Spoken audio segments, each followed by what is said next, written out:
I want to really work on creating rotation and shear in those bottom layers. Daily M1 recovery. And today our companion piece to the bone saw that we did earlier is going to take care of the bottom of our feet and the front of our shins. So we've got 8 to 10 minutes to play around.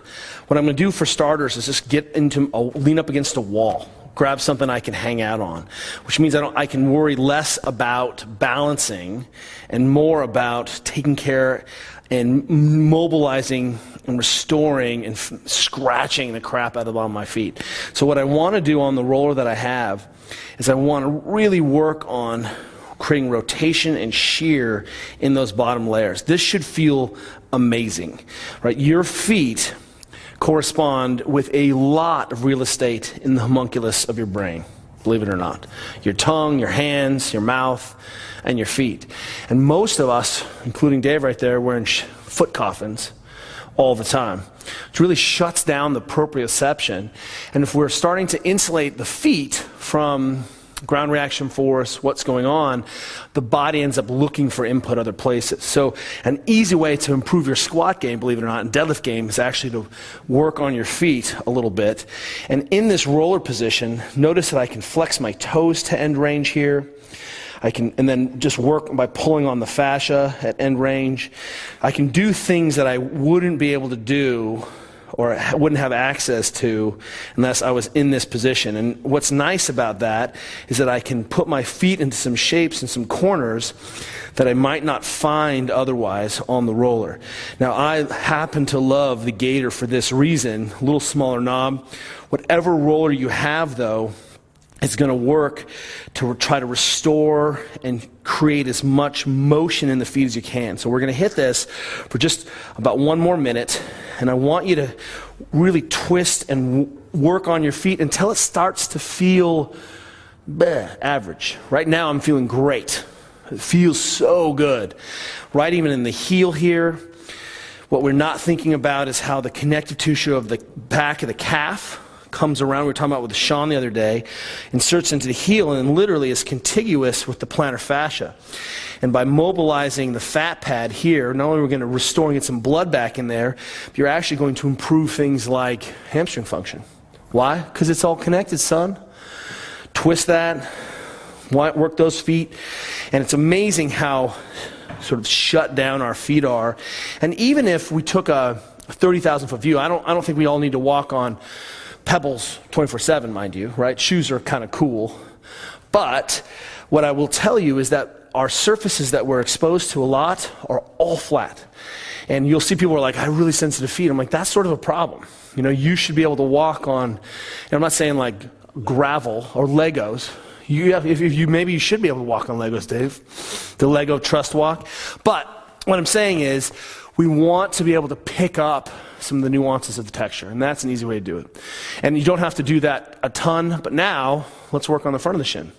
So let's try to get 3 or 4 minutes front of the shin. I'm going to start up at the knee today. We've been starting down low, but I'm all the way up at the knee. And what's nice about this is I can get into a good position. Notice what I'm doing with the back leg. I'm taking some of the load out by just sneaking it in the crux, in the gap, and that levels it out so I'm not laying down. I can get a little bit more level, and this allows me to again roll side to side in this front compartment. And this is a component to knee health. So if you're feeling super tight and jacked up here, free up all of this connective tissue and this muscular system. It's going to directly impact how this quad tendon is working and the connective tissue around the patella. So again, I'm just sitting right up in that spot between the lateral aspect of my leg and the shin, and then I can also twist and just see if I can't free up and normalize some of the function in that shin. As I roll side to side, what I'm realizing here is, wow, my shins, it's been probably 3 weeks since we've done this on the M1, and I am due for a little bit of anterior shin work. So I'm starting at the bone, rolling across, and just taking my time.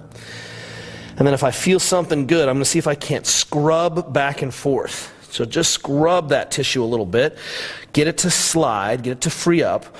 And this you can see as I pull all the way over. See how the tissue buckles? I want my tissues to be like warm silk sliding over steel springs. And I want to be able to have all of that system roll. You can see how it pushes and pulls and grabs. And that's part of how we're restoring function and improving function in these tight spaces. So just working side to side, addressing musculature.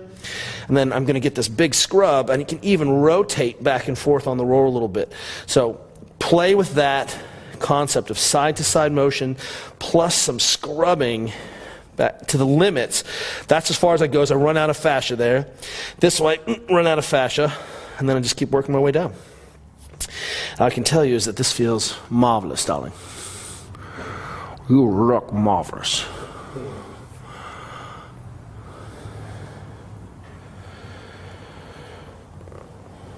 I'm not sure our daughters have even seen a Billy Crystal movie. It's probably all right. City Slickers? That's a good movie, yeah.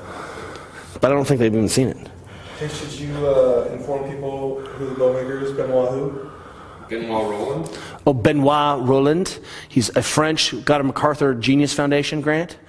And Lisa has said that the best violin bows are made from horses with white hair and from northern climates. Cold climates, apparently. B2 dubs. It has nothing to do with the color of the horse, so it's just that something about that is not distracting. Like it makes it a more, do you think the horse hair matters, or it's not a colored hair bow, and so you can see the bow, something about it. How does pigment relate to sound? I don't know. You are at 6:45. All right, I'm gonna go to this other side. There's a discussion online. Lisa's saying she read online, so it's probably, but maybe it's just an artist's signature. You don't think so? No. You don't think like brown Shetland ponies from Jamaica make good bows? That's what you're telling me. No. Sorry. If you're a Shetland pony from Jamaica, from the equator, the equatorial, in addition to the numerous horses in the Niagara Falls region,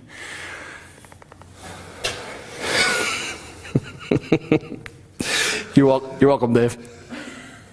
Side to side. If you feel it's ugly there for a second, pause, and then let's recreate some shearing. If you have shin splints, if you have a history of shin splints, if you are a striker and you are kicking people for a living, I guarantee you these tissues are stiff. One of the problems with this little compartment of the front of the shin is that it doesn't have a whole lot of space to handle swelling. And when these tissues become inflamed, if the tissues themselves and the fascia is matted down, we end up more likely to have dysfunction, like anterior shin splinting. I think shin splints comes from, we discovered from a horse's, right? You would have to splint the horse. Well, it's like a horse episode. They're all horse episodes. But that's where it comes from, right? You'd have to splint the horse because the front of the shins splints. I think we did that. We looked that up, Dave, once on some pro episode about shin splints, if I recall. Side to side, make sure you're scrubbing, get those compartments, feel how the limits of those excursion. I can't stress enough how important that is in terms of improving function.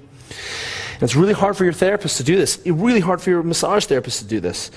Don't let them do it. This is domain of you, is to be able to push and pull and scrub and find the limits of that rotational motion in those fascial planes.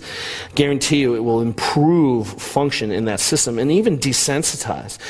Sometimes some of those free nerve endings get trapped in the fascia, and we're experiencing pain-like syndromes or symptoms of pain, signals, but it's just tissues are stiff and tight. So restore that motion, let blood flow come crashing back in, get those tissues to slide. You're going to see upregulations in function, and guess what? If you measure this, you'll even see improvements in things like plantar flexion and dorsiflexion. If I'm trying to create and improve my ability to move my shins, my ability to contract hard against these capsules can upregulate my function in the system. That should make sense. But obviously, just being able to have length and excursion makes a massive difference in things like ballet toe point, which is something we're always talking about around here. Always. And horses. Yes, definitely. See you guys tomorrow.